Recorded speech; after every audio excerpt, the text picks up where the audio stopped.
Ladybug. Olivia and I are sitting on our front stoop. She's helping me with my lines. It's a warm March evening, almost like summer.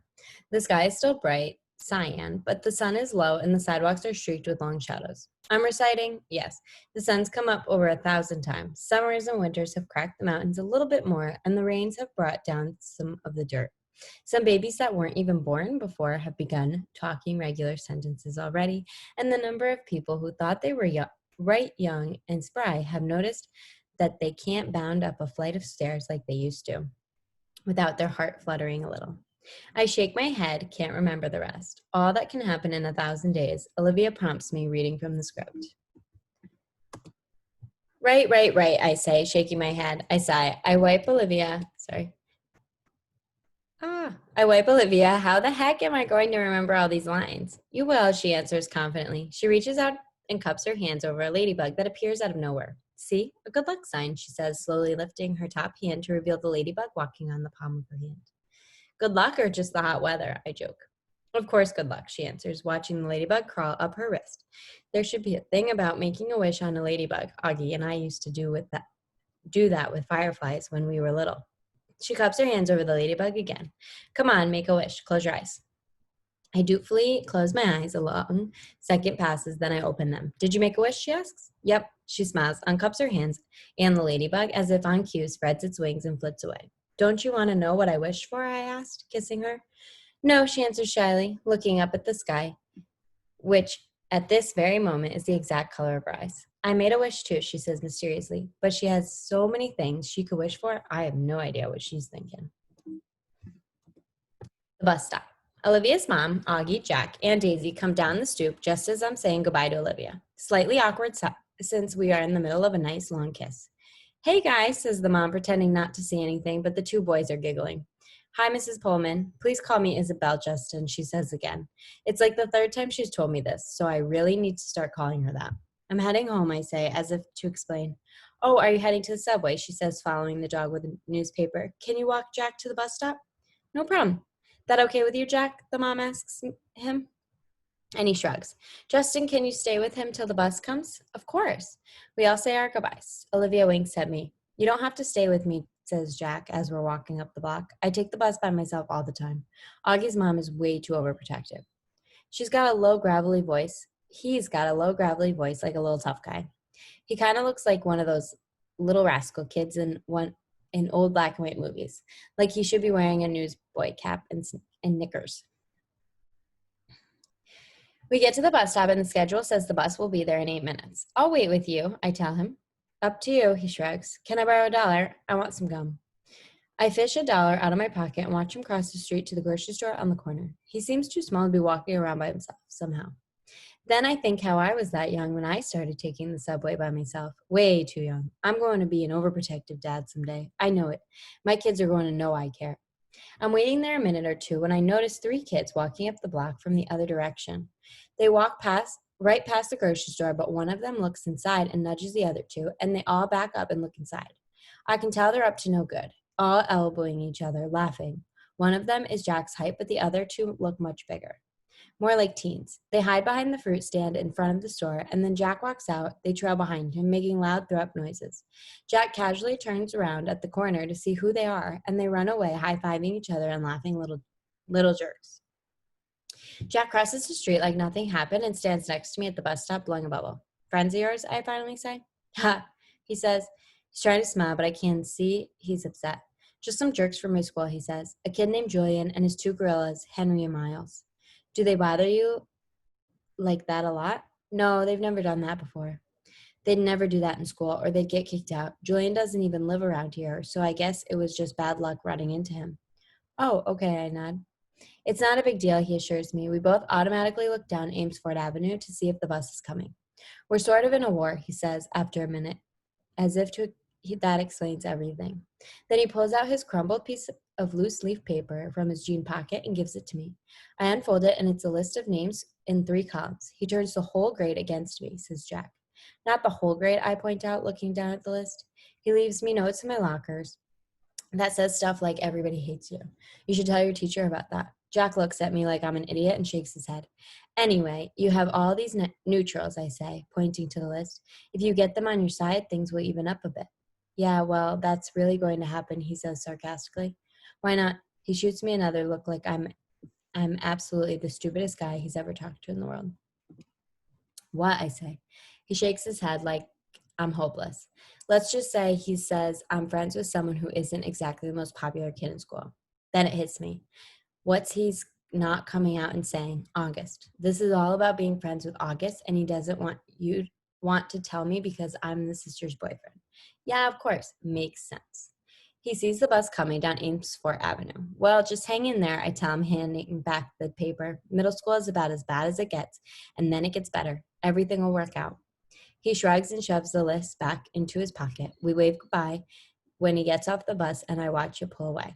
When I get to the subway station 2 blocks away, I see the same kids hanging out in front of the bagel place next door. They're still laughing and yucking each other like they're some kind of gangsters, little rich boys in expensive skinny jeans acting tough. Don't know what possesses me, but I take my glasses off, put them in my pocket, and tuck my fiddle case under my arm so the pointy side is facing up. I walk over to them, my face scrunched up, mean looking. They look at me, laughs dying on their lips when they see me, ice cream cones at odd angles. Yo, listen up.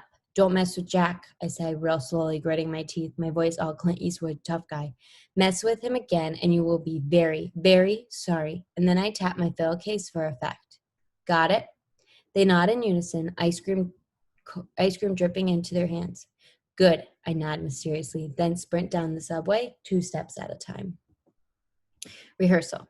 The play is taking up most of my time as we get closer to opening night. Lots of lines to remember, long monologues where it's just me talking. Olivia had this great idea, though, and it's helping. I have my fiddle with me on stage and play it a bit while I'm talking. It's not written that way, but Mr. Davenport thinks it is. It acts an extra folksy element to have the stage manager plucking on a fiddle. And for me, it's so great because whenever I need a second to remember my next line, I just start playing a little Soldier's Joy on my fiddle, and it buys me some time. I've gotten to know the kids on the show a lot better, especially the pink-haired girl who plays Emily. Turns out she's not nearly as stuck up as I thought she was, given the crowd she hangs out with. Her boyfriend's this built jock who's a big deal on the varsity sports circuit at school.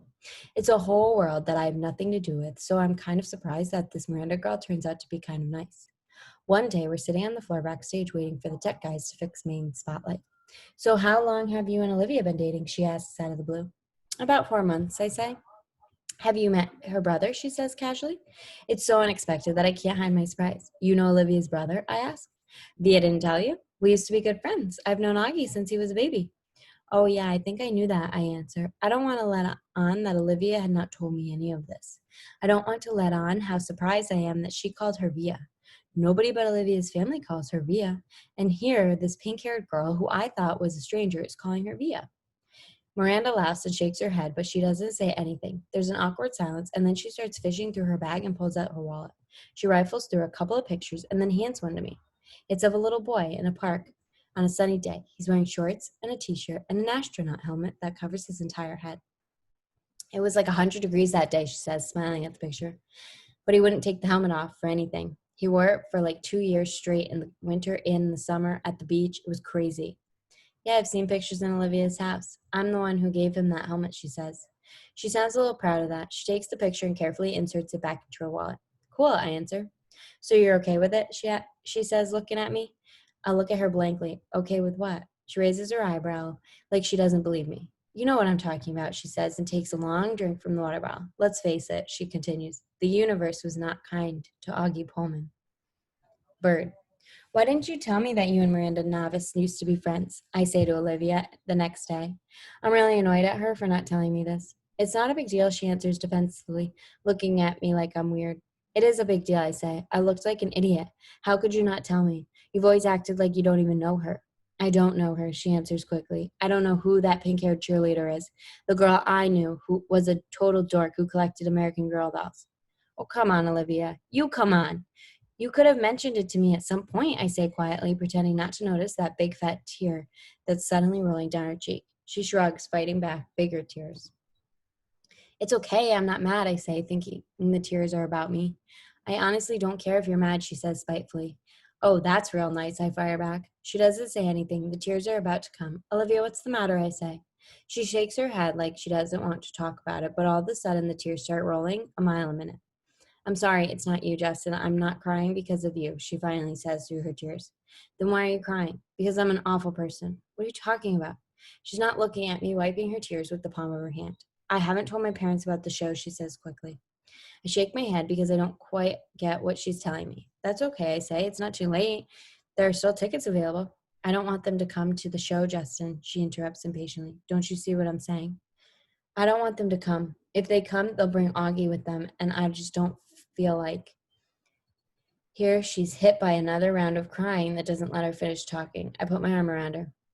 I'm an awful person, she says through the tears. You're not an awful person, I say softly.